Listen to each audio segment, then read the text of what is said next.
Doctor ortho Ayurvedic oil and capsule. अब दर्द भी घुटने टेकेगा।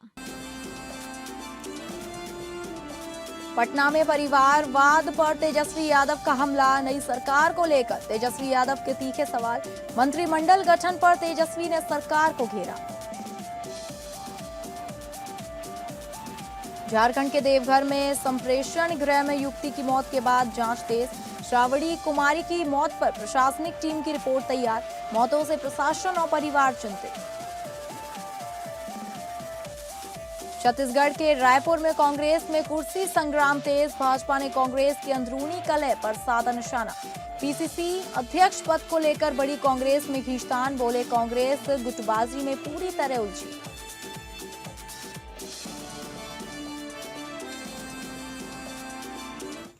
नमस्कार, आप सभी का स्वागत है स्टेट लाइव में और मैं हूं आपके साथ अंकिता सिंह। स्टेट लाइव की शुरुआत करेंगे झारखंड की खबरों का रुख करके। झारखंड विधिक सेवा प्राधिकार झालसा के तत्वाधान में रांची सिविल कोर्ट परिसर स्थित 40 कोर्ट भवन में वर्ष 2026 की दूसरी नेशनल लोक अदालत का आयोजन किया गया। इस लोक अदालत का उद्घाटन झारखंड हाईकोर्ट के वरिष्ठ न्यायाधीश एवं झालसा के कार्यकारी अध्यक्ष सुजीत नारायण प्रसाद ने वर्चुअल माध्यम से किया। इसका मुख्य उद्देश्य आम लोगों को लंबी न्यायिक प्रक्रिया से राहत दिलाना, अदालतों पर बोझ कम करना तथा वादियों के समय और धन की बचत करना है। इस विशाल विधिक अभियोजन के तहत वर्षों से लंबित मामलों को आपसी समझौते के आधार पर निपटाने की प्रक्रिया शुरू की गई है। झालसा के निर्देश पर सभी जिला विधिक सेवा प्राधिकार को सक्रिय किया गया है। राज्य भर में कुल 300 न्यायिक बेंचों का गठन किया गया है, जिनमें लगभग 1.53 लाख लंबित मामलों और 21.24 लाख प्री लिटिगेशन मामलों को सूचीबद्ध किया गया है। इसमें आपराधिक सुलहनीय मामले, चेक बाउंस, बिजली पानी बिल विवाद, श्रम और वन संबंधी मामले, वैवाहिक विवाद तथा बैंक रिकवरी केस शामिल है। उद्घाटन समारोह के दौरान मंच से झालसा और डालसा के पदाधिकारियों सहित रांची डीसी और अन्य विशिष्ट अतिथियों ने अपने विचार रखे। वहीं न्यायमूर्ति सुजीत नारायण प्रसाद ने पत्रकारों से बातचीत में लोक अदालत की उपयोगिता और इसके व्यापक प्रभाव पर प्रकाश डाला। अधिकारियों ने कहा कि यह पहल न्याय व्यवस्था को अधिक सुलभ, तेज और जनहितकारी बनाने की दिशा में एक महत्वपूर्ण कदम है।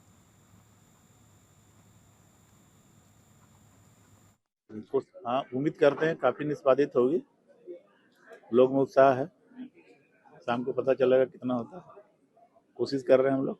इन्वेस्टिगेशन पे अपने स्पीच में कुछ कहा। इन्वेस्टिगेशन तो बहुत मैटर करता है ना किसी भी क्रिमिनल केस में। अगर इन्वेस्टिगेशन सही होगा तो फिर जो कोर्ट में जो कन्विक्शन रेट अगर बढ़ेगा तो लोगों में एक डर का माहौल होगा कि नहीं ऐसा करने से ऐसा होता है। लेकिन अगर कन्विक्शन नहीं होता है, टोटल होता है, तो जो सही में जो क्राइम किया तो उसका तो उत्साह बढ़ेगा। चलो करने से कुछ नहीं होता है, फिर करो, रिपीट करो, तो जो डेटरेंस है वो खत्म हो जाएगा। इसलिए इन्वेस्टिगेशन का भी इम्पोर्टेंट है, इसको सही होना तो जरूरी है। झारखंड के वित्त मंत्री और कांग्रेस नेता राधा कृष्ण किशोर ने मुख्यमंत्री हेमंत सोरेन को पत्र लिखकर चुनाव के दौरान किए गए सभी प्रमुख वादे जल्द लागू करने का आग्रह किया। मंत्री ने राज्य के उपभोक्ताओं को 450 रुपए में गैस सिलेंडर देने और 200 रुपए की सीधी सब्सिडी देने की मांग भी रखी है। पत्र में उन्होंने कहा कि गठबंधन सरकार ने जनता से जो वादे किए हैं उन्हें पूरा करने का समय आ गया है। इसके अलावा झारखंड शिक्षक पात्रता परीक्षा में भोजपुरी, मगही और अंगिका जैसी भाषाओं को लेकर विवाद के बीच भाषा संबंधी विसंगतियों पर विचार के लिए उच्च स्तरीय समिति बनाई गई है। समिति के अध्यक्ष वित्त मंत्री राधा कृष्ण किशोर हैं। इसमें मंत्री संजय प्रसाद यादव, दीपिका पांडे सिंह, योगेंद्र प्रसाद और सुदव्य कुमार शामिल हैं। सरकार की इस पहल को मामले में गंभीरता के तौर पर देखा जा रहा है।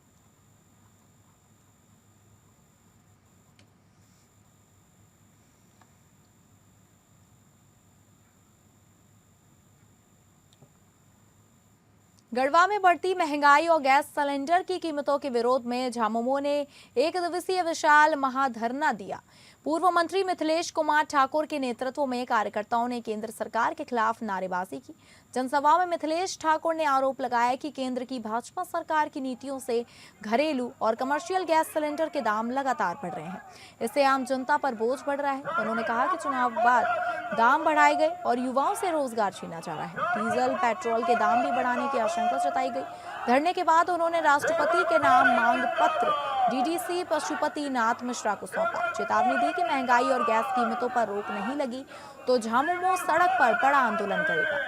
वहीं पूर्व मंत्री ने गढ़वा विधायक सत्येंद्र नाथ तिवारी पर जनता के मुद्दों से ध्यान भटकाने का आरोप लगाया। भाजपा पर महिलाओं के खिलाफ आमर्दित भाषा का भी प्रयोग लगाया। वहीं मांग पत्र में रोजमर्रा की वस्तुओं और गैस सिलेंडर के दाम पर नियंत्रण की मांग की गई। बहुत हुई महंगाई की मार, बहुत हुई महंगाई की मार, बहुत हुई महंगाई की मार, बहुत हुई महंगाई की मार।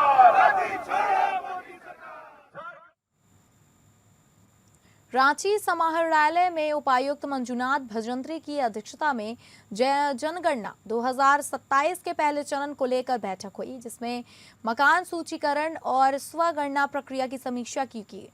उपायुक्त ने कहा कि जनगणना को पारदर्शी और तकनीक आधारित बनाने के लिए स्वगणना पोर्टल शुरू किया गया है। नागरिक 1 मई से 15 मई 2026 तक पोर्टल पर खुद अपने परिवार और आवास की जानकारी दर्ज कर सकेंगे। यह प्रक्रिया पूरी तरह ऐच्छिक है। अधिकारियों को शहरी ग्रामीण इलाकों में जागरूकता अभियान चलाने के निर्देश दिए गए। स्कूल, कॉलेज, पंचायत प्रतिनिधि एवं स्वयं सहायता समूह, बैंक और सामाजिक संगठनों के जरिए लोगों को डिजिटल माध्यम से जोड़ने पर जोर दिया गया। उपायुक्त ने रोजाना पोर्टल पर स्वगणना की मॉनिटरिंग के निर्देश दिए और जिले वासियों में सही जानकारी देकर जनगणना में भाग लेने की अपील की। उन्होंने कहा कि जनगणना देश के विकास की आधारशिला है।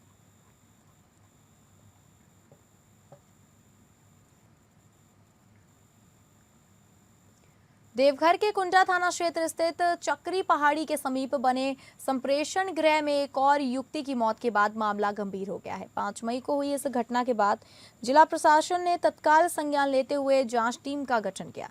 जांच टीम अपनी रिपोर्ट उच्च अधिकारियों को सौंप चुकी है और पूरे मामले की निगरानी की जा रही है। जांच टीम की सदस्य एवं जिला कल्याण पदाधिकारी कुमारी रंजना ने बताया कि मृत युवती की पहचान श्रावणी कुमारी के रूप में हुई है। उन्होंने कहा कि श्रावणी एक स्पेशल चाइल्ड थी और इससे पहले रांची के सीआईपी में भी रह चुकी थी। प्रशासन के अनुसार संप्रेषण गृह में उसकी तबीयत अचानक बिगड़ गई थी, जिसके बाद उसे इलाज के लिए अस्पताल ले जाया जा रहा था, लेकिन रास्ते में उसकी मौत हो गई। डॉक्टरों की टीम ने पोस्टमार्टम किया है। रिपोर्ट आने के बाद मौत के सही कारणों का पता चल सकेगा। लगातार हो रही मौतों को देखते हुए जिला प्रशासन ने संप्रेक्षण गृह में अतिरिक्त डॉक्टरों की नियुक्ति की है और बीमार बच्चों की विशेष निगरानी शुरू कर दी है। वहां रह रहे स्पेशल चाइल्ड्स का एम्स और सदर अस्पताल में नियमित स्वास्थ्य परीक्षण कराया जा रहा है। गौरतलब है कि इस संप्रेषण गृह में अब तक 5 से 6 लड़कियों की मौत हो चुकी है। लगातार सामने आ रहे मामलों के बाद प्रशासन ने अपनी रिपोर्ट उच्च स्तर पर भेज दी है और संभावना जताई जा रही है कि अब केंद्र स्तर के अधिकारी भी पूरे मामले की जांच कर सकते हैं। एक श्रावणी कुमारी बच्ची की मौत हुई है। 2 बच्चियां बीमार थी तो वो हॉस्पिटल ले जाने के में उनको 2 घंटा रखा भी किया। इलाजरत थी वो, परंतु उन्होंने मतलब वो एक्सपायर हो गई। तो उसके लिए जांच टीम भी डीसी सर ने गठित किया था, जिसके अंतर्गत मैं भी सदस्य थी। हम लोगों ने जांच किया और वो बच्चियाँ सीआईपी से भी 1 साल पहले वहाँ रह के आई हैं, रांची से। और क्या कारण रहा ये अभी तक पोस्टमार्टम रिपोर्ट नहीं आया था, इसलिए हम लोग नहीं बता पाएंगे। लेकिन हम लोग जांच टीम सभी हम लोग जांच करके उसका रिपोर्ट हम लोग सबमिट कर चुके हैं और अब हालांकि उन लोगों के लिए काफ़ी अच्छी व्यवस्था भी की गई है। गिरिडीह जिले के निमिया घाट थाना क्षेत्र स्थित ईसरी बाजार में शुक्रवार देर शाम एक तेज रफ्तार बेकाबू ट्रक ने भीड़ पर गाड़ी चढ़ा दी। इस दर्दनाक हादसे में 4 लोगों की मौके पर ही मौत हो गई, जबकि 7 अन्य गंभीर रूप से घायल हो गए हैं। घटना के बाद इलाके में अफरा तफरी मच गई है और स्थानीय लोग आक्रोशित हो उठे हैं। हादसे की जानकारी मिलते ही गिरिडीह के उपायुक्त राम निवास यादव घटनास्थल और अस्पताल पहुंचे तथा घायलों का इलाज हालचाल जाना। जिला प्रशासन के अनुसार घायलों का इलाज जारी है और गंभीर स्थिति को देखते हुए धनबाद के अस्पतालों को भी अलर्ट मोड पर रखा गया है, ताकि जरूरत पड़ने पर बेहतर चिकित्सा सुविधा उपलब्ध कराई जा सके।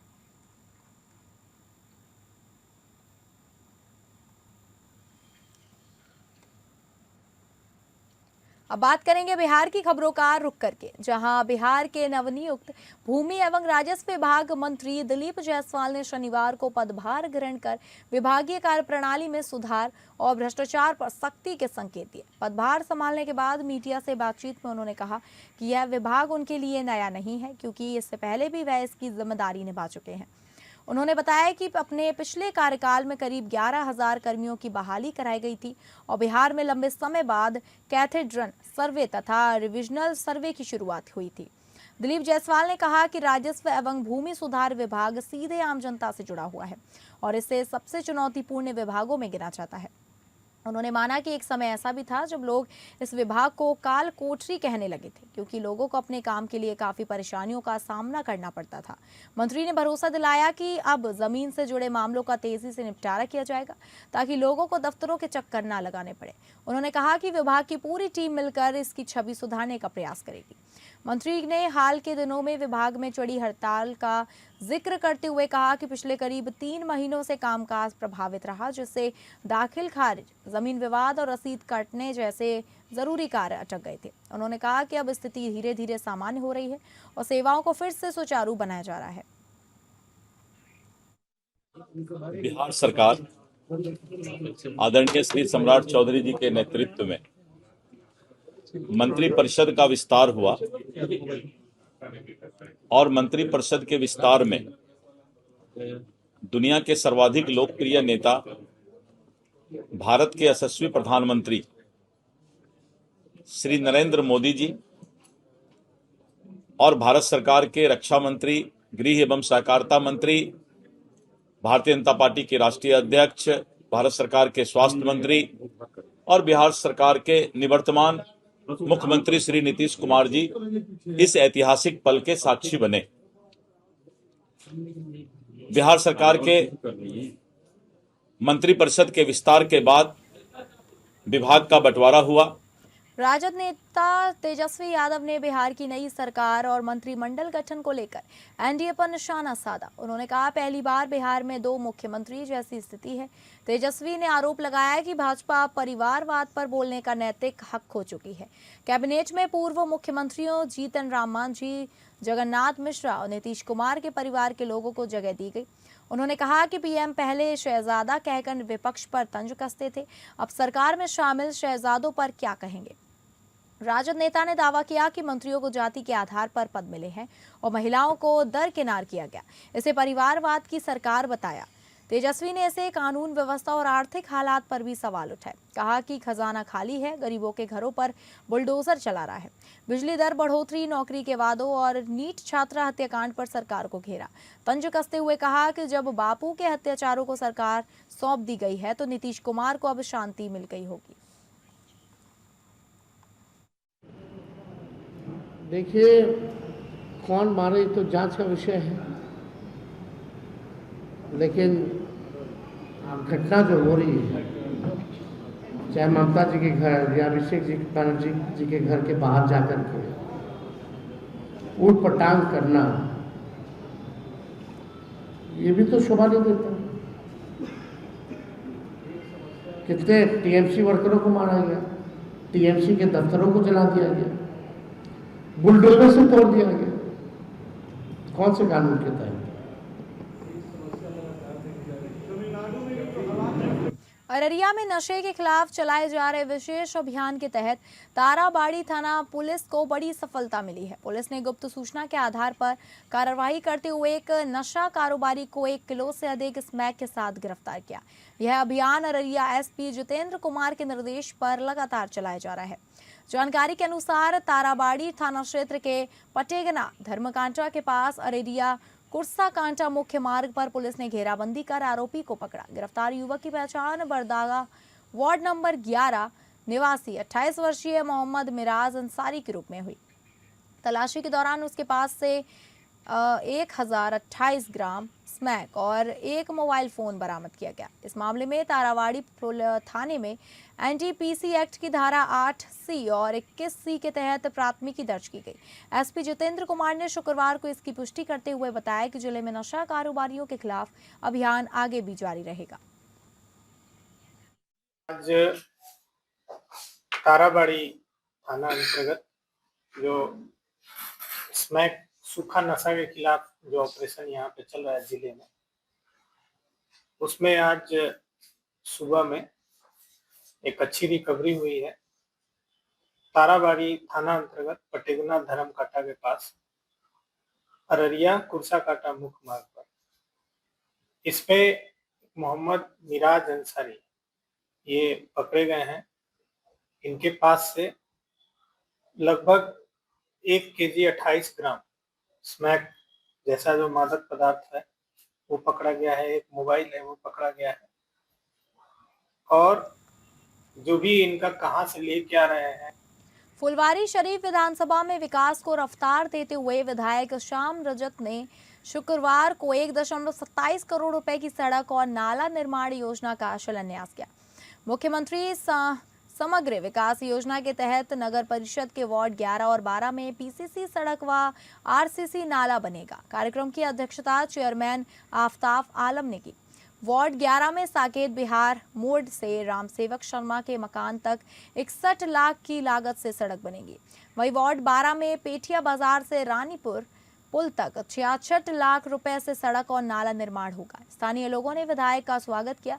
श्याम रजक ने कहा कि सड़क विकास की रीढ़ है और चुनावी वादे पूरे किए जा रहे हैं। उन्होंने साकेत बिहार मोड़ पर हाई मास्ट लाइट लगाने की घोषणा की और बिजली समस्या दूर करने के निर्देश दिए।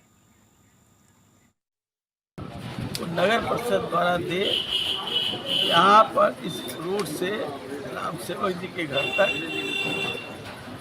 61 लाख रुपए की सड़क मिलता है और रानीपुर से पेठिया तक नाली और सड़क दोनों बनेगा। उसमें 66 लाख की मिलता है। दोनों योजनाओं का शिलान्यास हुआ है और इस योजना का कार्यान्वयन शुरू होगा 2 दिनों में और 3 महीने में कार्य हुआ। एलिवेटेड रोड की बात किया लोगों ने। हमारी सरकार विकास के लिए प्रतिबद्ध है। नीतीश कुमार जी भी थे, विकास की बात करते। रायपुर में भाजपा के प्रदेश प्रवक्ता देवलाल ठाकुर ने प्रदेश कांग्रेस में चल रही अंदरूनी खींचतान और पीसीसी अध्यक्ष पद को लेकर जारी वर्चस्व की लड़ाई पर तीखा हमला बोला है। उन्होंने तंज कसते हुए कहा कि प्रदेश कांग्रेस कमेटी अब बीसीसी बनाम डीसीसी में बढ़ चुकी है और अब नए धड़े की एंट्री ने कांग्रेस के संगठनात्मक ढांचे की स्थिति उजागर कर दी है। उन्होंने कहा कि कांग्रेस में अब विचारधारा नहीं बल्कि केवल कुर्सी की लड़ाई बची है। देवलाल ठाकुर ने कहा कि पूर्व उप मुख्यमंत्री टीएस सिंहदेव द्वारा प्रदेश अध्यक्ष बनने की इच्छा जताने के बाद कांग्रेस के विभिन्न खेमों में बेचैनी बढ़ गई है। उन्होंने दावा किया कि कांग्रेस अब राजनीतिक दल कम और गुटों में बटा संगठन ज्यादा बन चुकी है। भाजपा प्रवक्ता ने कहा कि विधानसभा, लोकसभा और उप चुनाव में लगातार हार के बावजूद कांग्रेस नेता आत्ममंथन करने के बजाय संगठन पर कब्जे की राजनीति में लगे हुए हैं। उन्होंने पूर्व मुख्यमंत्री भूपेश बघेल, प्रदेश अध्यक्ष दीपक बैज, उमेश पटेल और देवेंद्र यादव के नामों का जिक्र करते हुए इसे म्यूजिकल चेयर रेस करार दिया। परेशानी होती थी तो विभाग ने फाइनेंस डिपार्टमेंट से आग्रह करके हम लोगों ने इसकी स्वीकृति कराया है और अब करीब करीब सभी जिलों में वाहन उपलब्ध हो जाएंगे और जिससे कि अपेक्षा है सरकार की, शासन की, कि मैदानी स्तर में हमारे जो भी अधिकारी काम कर रहे हैं उनको आज के स्थिति में संसाधन तो चाहिए।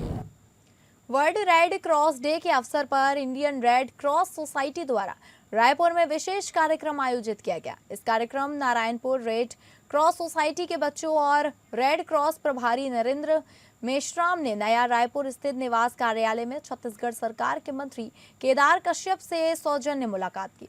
कार्यक्रम में बच्चों ने मंत्री केदार कश्यप को रेड क्रॉस का बैज लगाकर स्मृति चिन्ह भेंट किया। इस अवसर पर नारायणपुर जिले के महका, गुड़दिड़ी पारा और रोमावंड सहित कोरिया जिले के बैंकुचपुर से आए बच्चे भी शामिल हुए। कार्यक्रम के दौरान बच्चों और रेड क्रॉस परिवार के साथ आत्मीय संवाद का माहौल देखने को मिला।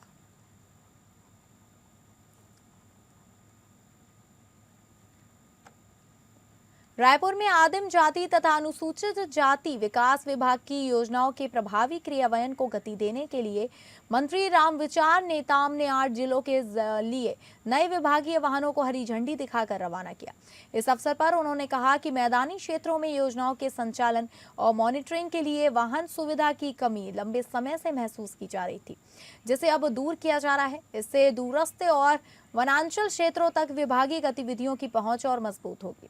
मंत्री रामविचार नेताम ने कहा कि राज्य सरकार का उद्देश्य जन कल्याणकारी योजनाओं का लाभ अंतिम व्यक्ति तक समयबद्ध तरीके से पहुंचाना है। नए वाहनों की उपलब्धता से जिला और विकास खंड स्तर पर अधिकारियों तथा मैदानी अमलों की योजनाओं के क्रियान्वयन, निरीक्षण और हितग्राहियों तक पहुंचाने में सुविधा मिलेगी।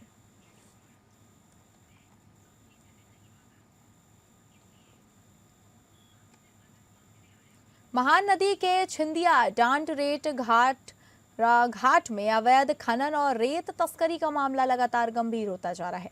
राजपुर क्षेत्र के धंधापुर से होकर गुजरने वाली महान नदी में रेत माफिया खुलेआम सक्रिय है। आरोप है कि प्रशासनिक लापरवाही के कारण माफियाओं के हौसले लगातार बढ़ते जा रहे हैं और नदी से बड़े पैमाने पर अवैध रेत उत्खनन किया जा रहा है।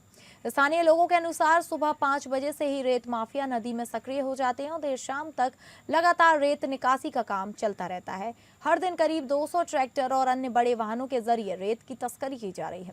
बताया जा रहा है कि अवैध खनन के कारण करीब 10 करोड़ रुपए की लागत से बने पुल की नींव भी कमजोर होने लगी, जिससे भविष्य में बड़ा खतरा पैदा हो सकता है।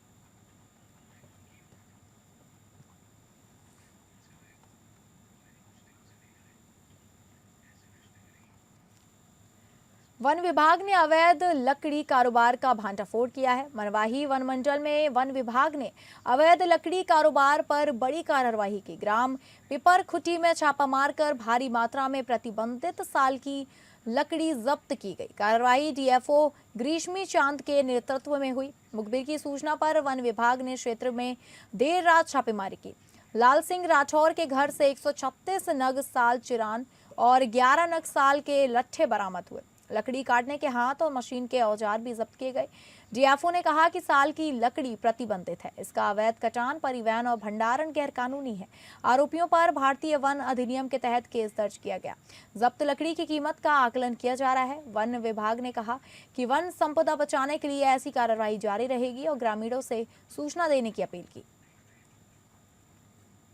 हम लोगों ने पीपरखुटी बीट में कंपार्टमेंट है 23, 24 और 23, 25 के पास यहाँ 2 घरों में हम लोगों ने आज सर्च वारंट दिया है और इन दोनों घरों में हमें भारी मात्रा में साल का चिरान प्राप्त हुआ है और उससे संबंधित जो भी आरा और हस्तचलित आरा और इलेक्ट्रिक चलित आरा भी हमको प्राप्त हुए हैं और 136 चिरान हमको अभी तक मिली है, जिसका 2 घन मीटर उसका वैल्यूएशन हम लोग करवाएंगे और दूसरे घर में भी अभी जारी है। बेमेतरा जिला का नवागढ़ ब्लॉक का तुरा सेमरिया गांव में सड़क किनारे तालाब के पास कथित अवैध पेड़ कटाई का मामला अब प्रशासनिक जांच उपरांत कार्यवाही तक पहुंच गया है। मामले की शिकायत नवागढ़ एसडीएम को किया गया है। उनके बाद नवागढ़ वन विभाग की टीम मौके पर पहुंची और स्थिति का निरीक्षण किया। ग्रामीण सूत्रों के अनुसार तालाब किनारे एवं सड़क मार्ग के आसपास लगे पेड़ों की कटाई की जा रही थी। मामले में गाँव के सरपंच पर कटाई करवाने के आरोप लगाए जा रहे हैं। शिकायत के बाद वन विभाग की टीम ने मौके पर पहुंचकर कटे हुए पेड़ों और क्षेत्र की स्थिति का जायजा लिया।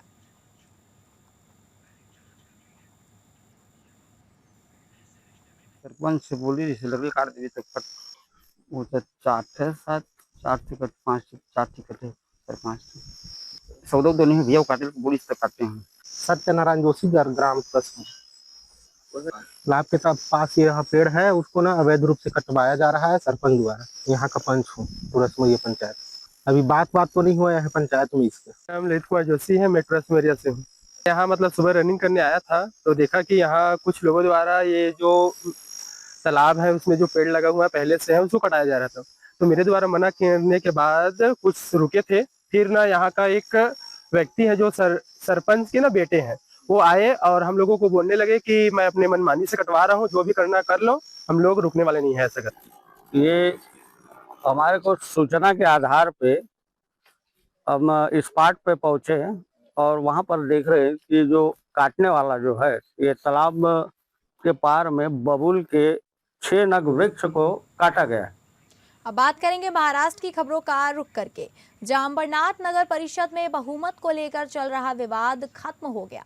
बॉम्बे हाईकोर्ट के निर्देश पर सुनवाई के बाद ठाणे कलेक्टर द्वारा श्री कृष्ण पंचाल ने गुरुवार को शिवसेना की महायुति अघाड़ी को वैध मान्यता दे दी।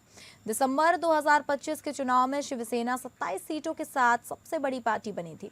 भाजपा को 14 सीटें मिली। भाजपा के तेजश्री करंजुले पाटिल नगराध्यक्ष बने, लेकिन बहुमत के लिए 3 सदस्य चाहिए थे। भाजपा ने कांग्रेस, एनसीपी और अपक्ष के साथ अंबरनाथ विकास अघाड़ी बनाई थी। बाद में एनसीपी के 4 पार्षद और 1 अपक्ष ने शिवसेना को समर्थन दे दिया, जिससे शिवसेना गठबंधन की संख्या 32 हो गई। कलेक्टर ने पहले एवीए की मान्यता रद्द कर महायुति अघाड़ी को मान्यता दी थी। भाजपा हाईकोर्ट गई, जिसके बाद दोबारा सुनवाई हुई। अब कलेक्टर ने फिर शिवसेना गठबंधन को वैध ठहराया है। शिवसेना नेता राजेंद्र वलेकर ने कहा कि अब उनकी अघाड़ी सभी विशेष समितियां गठित कर सकेंगी।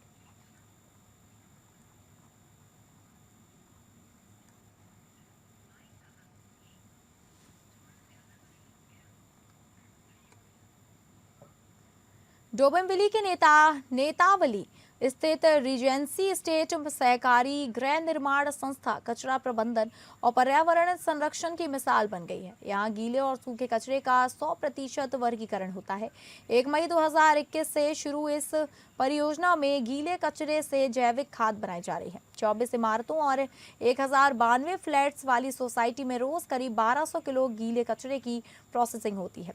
एरोबिक माइक्रोबियल कंपोजिटिंग से हर महीने 3000 किलो खाद तैयार होती है। खाद का इस्तेमाल सोसाइटी के बगीचों, किचन गार्डन और किसानों को कम कीमत पर देने से होता है।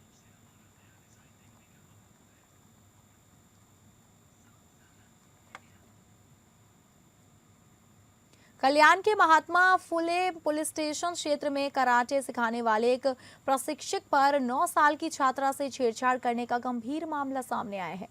आरोप है कि कराटे कोच गिरीश बागमरे अपनी प्रशिक्षण क्लास में आने वाली बच्ची के साथ गलत हरकत करता था। घटना सामने आने के बाद बच्ची के परिजनों ने तत्काल पुलिस में शिकायत दर्ज कराई। शिकायत मिलते ही महात्मा फुले पुलिस ने त्वरित कार्रवाई करते हुए आरोपी को हिरासत में ले लिया। पुलिस ने आरोपी के खिलाफ पॉस्को एक्ट सहित संबंधित धाराओं में मामला दर्ज किया है।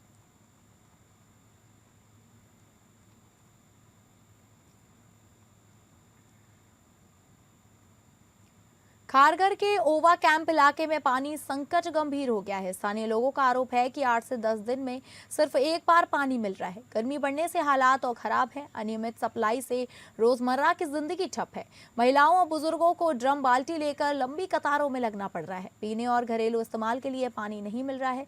कई परिवार मजबूरी में महंगे निजी टैंकरों से पानी खरीद रहे हैं। नागरिकों का कहना है कि कई बार शिकायत के बाद भी प्रशासन ने कोई ठोस कदम नहीं उठाया। स्मार्ट सिटी के दावों के बीच पानी के लिए संघर्ष पर सवाल उठ रहे हैं। हम खारघर सिटी में रहते हैं। खारघर सिटी के बाजू में ही ओवे कैंप गाँव है। वो ओवे कैंप कई साल से यहाँ पे है। ये कोयना धरन है ना, वहाँ से वो यहाँ पे आए लोग इतने साल से, लेकिन यहाँ पे पानी का कुछ प्रॉब्लम सॉल्व हुआ ही नहीं है। तो मेरी मांगनी है कि सरकार से कुछ तो कीजिए और हमें औरतों को, लेडीज को जो प्रॉब्लम आती है वो प्रॉब्लम को सॉल्व कर दीजिए। घर में नल की सुविधा कर दीजिए। जहाँ खारघर को स्मार्ट सिटी, एजुकेशन सिटी कहा जाता है, मैं उसी खारघर स्थित ओवा कैंप गांव में हूँ। जहाँ आप देख सकते हो पानी की किल्लत को लेकर गांव में जो है, आप ये दृश्य देख सकते हो कि गांव में 10-10 दिन जो है पानी आ नहीं रहा है। इसी वजह से पूरा गांव के घर के बाहर जो आप नीले ड्रम देखते हैं, ऐसे पूरे गांव में जो है, पूरे गांव के बाहर जो ड्रम रखा हुआ है, यहाँ पर सिडको ध्यान नहीं दे रही है, ना ही पनवेल नगर पालिका है जो यहाँ पर पानी के लिए कुछ कर रही है। ऐसा आरोप जो है गांव वाले का लगाया जा रहा है। आप देख सकते हो कितने ड्रम जो यहाँ पर लगे हुए हैं। कुल मिलाकर 10 दिन में जो है एक टैंकर, पानी का टैंकर आता है। वो पानी के टैंकर से इस ड्रम में जो है पानी डाला जाता है। लेकिन कहने की बात यह है कि ये जो स्मार्ट सिटी कहा जाता है, उसी स्मार्ट सिटी के खारघर में ये जो पानी की किल्लत को लेकर ओवा कैंप के गांव में जो ये मुसीबत है, वो कब तक टलने वाली है, ऐसा गांव वालों का कहना है। Manoj Bhingarde, APN news, Maharashtra. World Punjabi organisation द्वारा दिल्ली में एक भव्य अवार्ड समारोह का आयोजन किया गया, जहां देश विदेश की जानी मानी हस्तियों की मौजूदगी देखने को मिली। इस मौके पर business tycoon doctor Sanjeev Juneja को excellence in brand building and consumer trust award से सम्मानित किया गया। यह सम्मान उन्हें भारतीय उद्योग में उनके उत्कृष्ट योगदान, मजबूत ब्रांड निर्माण और उपभोक्ताओं के बीच विश्वास कायम करने के लिए प्रदान किया गया। यह समारोह world Punjabi organisation international president और राज्यसभा सांसद डॉक्टर विक्रमजीत सिंह सानी के नेतृत्व में आयोजित हुआ, जिसमें पंजाब के राज्यपाल गुलाब चंद कटारिया और दिल्ली के उपराज्यपाल तरणजीत सिंह संधू मुख्य अतिथि के रूप में शामिल रहे।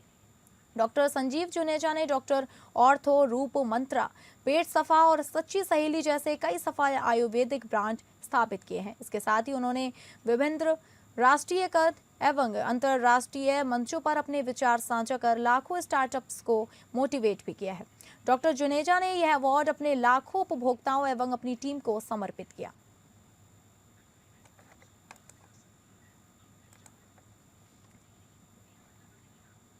तो फिलहाल स्टेट लाइव में बस इतना ही। नमस्कार।